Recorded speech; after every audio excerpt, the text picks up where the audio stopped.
Take two. Hi, Carrie and Sharice here to chat with you today about some do's and don'ts about selling your property. So the biggest one is don't be present for open house, don't be present for any showings. And sometimes it sounds a little harsh when we have to go to a seller and say we prefer for you not to be here, but it really just helps the buyer to take the personalization out of it and that they can envision it being their home rather than like they're invading the owner's space. The second one is smells.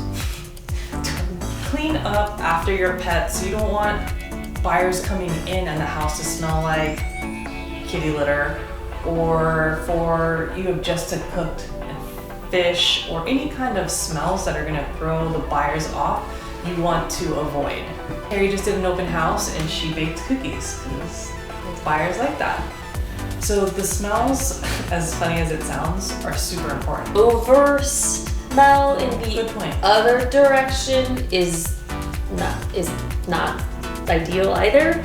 Like probably one Febreze or plug-in sort of a situation is probably better than 10, because then it smells like musty and Febreze. Just not too much of anything really, and the more neutral, pleasant, open window sort of a situation, the better.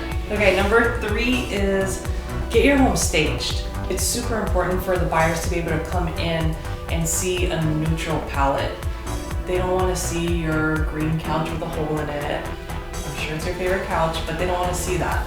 They don't want anything over personalized. So if you have a picture wall of your kids with...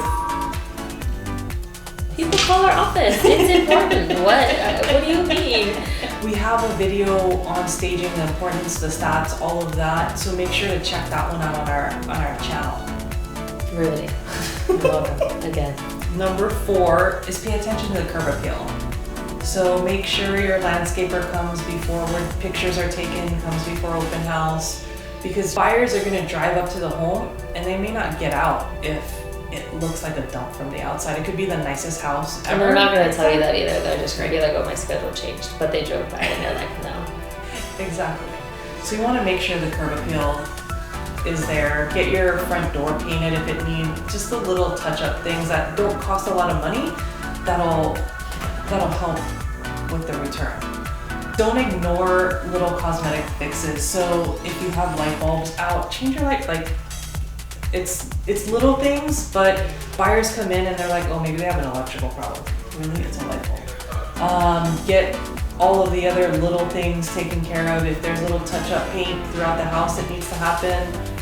Just like a little once-over, I think, before people start to come through. It just saves some headache.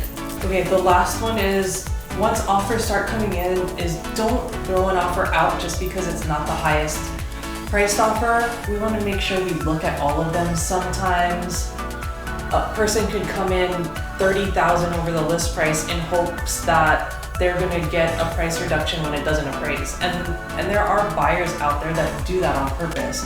So you don't want to disqualify any offers just strictly based on price. You want to look at their financing, who they're using as a lender, what their contingency periods are, if they have to sell another house before they purchase yours. I think the biggest thing about offers is not to take it personally.